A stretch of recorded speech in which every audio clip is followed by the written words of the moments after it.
Let's make adobong sitaw with pork belly. Mga kamamshi, at another ulam na naman nga ang ipapakita ko sa inyo.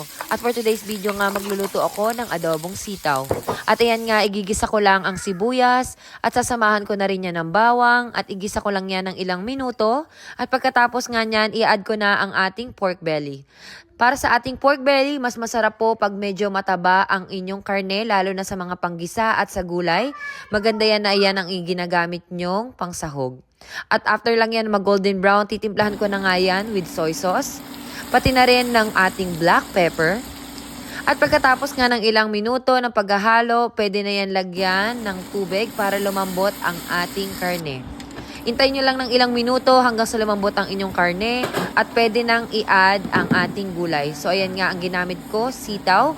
Dahil nga po masarap ang adobong sitaw, lalo na pagka nagkikrave kayo ng mga gulay.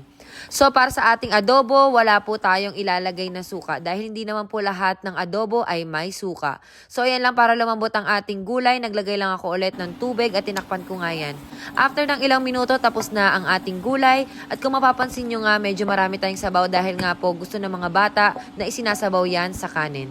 So ayan lang po, tapos na ang ating pagluluto. At ayan na po ang ating ingredients. Thank you, bye!